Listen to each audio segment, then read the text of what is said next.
We are continuing our lesson tissue and we were discussing about the plant tissue. हम plant tissues के बारे में पढ़ रहे थे. हमने मेरिस्टेमेटिक टिश्यू कंप्लीट किया.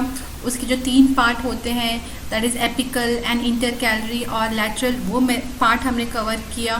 फिर हमने सपोर्टिव टिश्यूज देखे जैसे parenchyma, collenchyma, sclerenchyma. And in this part we are going to cover protective tissue. Protective tissue आपको नाम से ही पता चल रहा होगा कि इस टिश्यू का प्राइमरी रोल क्या है. द रोल और the primary function of this protective tissue is to provide protection to the plant from the external factors. बाहर के जो फैक्टर्स होते हैं, धूप, मौसम, बरसात, इन्फेक्शन या वाटर लॉस, इन सभी तरीके से जब प्लांट को प्रोटेक्शन देते हैं, ऐसे टाइप ऑफ टिश्यूज़ को हम बोल सकते हैं प्रोटेक्टिव टिश्यूज़. और प्रोटेक्टिव टिश्यूज़ 2 तरह के होते हैं. First is epidermis. एपिडर्मिस को पढ़ने से पहले I just want to give you a very simple example. Let me ask you one question. Which organ in our body cover all the part of the body? है ना, हमारा body का हर एक हिस्सा किस ऑर्गन ने कवर करके रखा है? If you don't know the answer, I will tell you the answer is skin, right? Skin is the organ which cover each and every part of our body. ये skin एक single layer बनाती है हमारी body के ऊपर.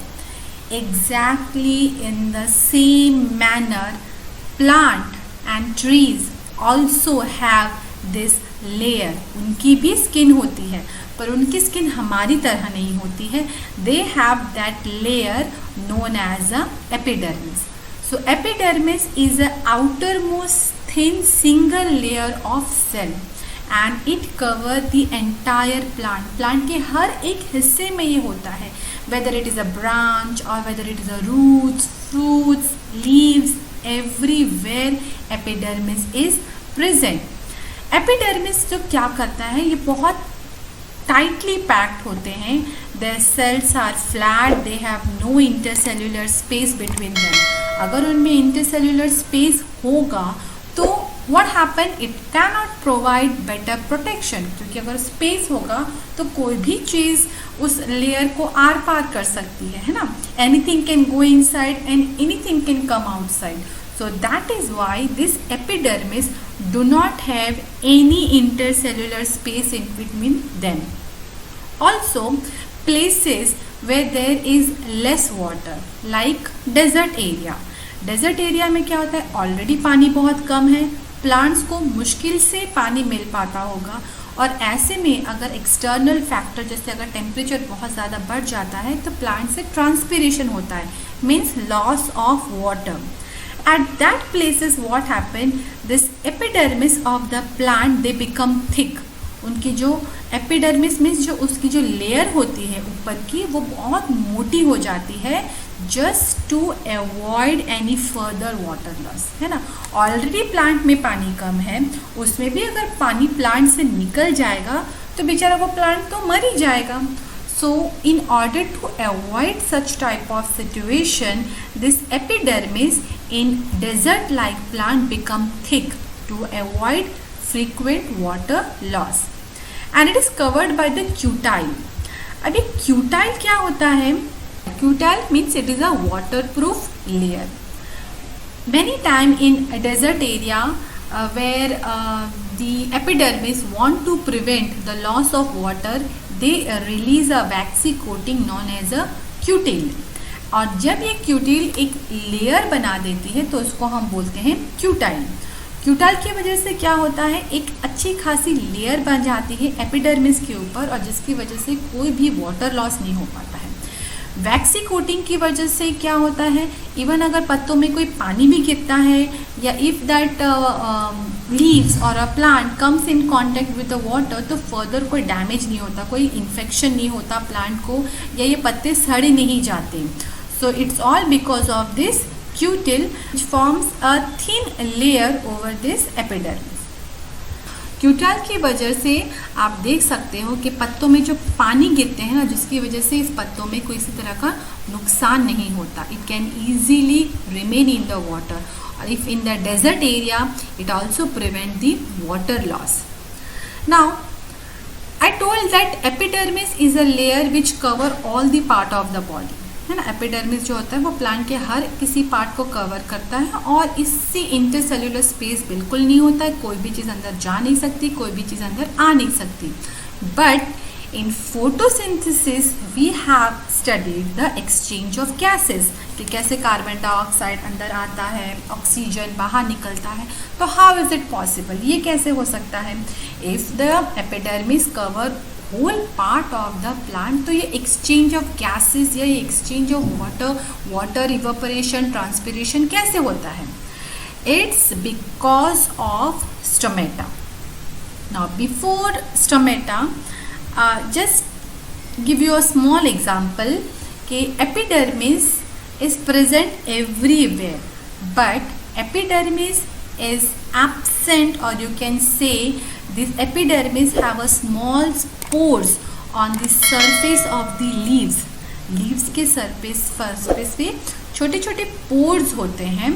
उन pores में stomata उन spores में epidermis की ये layer नहीं होती है, and these pores are called stomata. ठीक है. These pores are actually called as a stomata, where the actual exchange of gas, that is carbon dioxide or oxygen or transpiration of water take place. लेकिन here also one more condition, ये जो stomata भी होते हैं ना, this stomata is enclosed by two kidney shaped cell known as a guard cell. ये guard cell ही decide करते हैं कि ये स्टोमेटा कितना ओपन होगा या कब ओपन होगा. You can see here in this diagram, this pores, this is actually a stomata, and this is the kidney shape that you can see. These are the guard cell which guard this stomata, right. इसमें epidermis नहीं होता है, and here the exchange of gases take place during the photosynthesis process. So this is whole about the epidermis. Let's see the function of the epidermis. The main function of the epidermis is to protect the plant from the fungal infection. किसी भी तरह की बाहरी चोट से या fungal infection से plant को बचाती है. This cutile cut the rate of transpiration and the evaporation of the water. Cutile, as I said before, के epidermis, they release a waxy coating known as a cutil, and the layer of cutil is known as a cutile, and cutile cut the rate of transpiration and evaporation of the water, especially in the desert region. Stomata allows the gases exchange during the photosynthesis. Stomata is a small pores which are present on the leaves. These are guarded by guard cell, and they helps in a gaseous exchange. Stomata also helps in the transpiration. Transpiration means loss of water. पानी का जो निकलने का process होता है in the form of water vapor, this also take place in the stomata. Next protective cell is the cork or a film. Cork मतलब क्या होता है? We have seen कि epidermis part, the whole part of the plant is covered with the epidermis. Cork का भी वही role होता है, it provide the protection to the plant. तो epidermis और cork दोनों साथ में क्यों चाहिए हमें? Normally what happen, young plant, जब plant छोटे होते हैं, जब plant young होते हैं, जब लीव्स यंग होते हैं, at that time they contain epidermis, तब उनको एपिडर्मिस की ज़रूरत पड़ती है. But when that tree become mature enough, तो at that time that epidermis is converted into cork, and cork is made up of a dead cell with a thick wall. ये roots में या stems के या ये mature plant के parts में होता है, जहाँ पे ये एपिडर्मिस जो होता है वो कॉर्क में कन्वर्ट हो जाता है. ये डेड सेल्स होते हैं, थिक वॉल होता है, इंटरसेल्युलर स्पेस बिल्कुल भी नहीं होता है उनमें, nothing can pass through it, not a single gas can pass through it. It forms the outer layer of the old tree trunk. जैसे आप ये बार्क दिख रहा है, ये जो ट्रंक होते हैं, जो मोटे मोटे स्टेम्स होते हैं, उनकी आउटर लेयर में ये कॉर्क होते हैं. The cell wall in the cork have a waxy substance known as a suberin. ये इनकी वैक्सी कोटिंग लाइक एपिडर्मिस जो होते हैं, that releases a waxy coating known as a cuticle. Here the cork releases a waxy substance known as a suberin. The cell wall is impermeable. Impermeable means they do not allow any kind of exchange. ना कुछ अंदर आ सकता है, ना कुछ अंदर जा सकता है. And also they do not have any protoplasm because they are dead cells. जब सेल ही डेड है तो उसमें किसी भी तरह का सेल ऑर्गेनेल्स की ज़रूरत नहीं है, प्रोटोप्लाज्म की ज़रूरत नहीं है, न्यूक्लियस की ज़रूरत नहीं है. Let's say the function. It prevent the plant from infection, water loss and injury. It is a shock absorber, insulator for a plant. Shock absorber means what?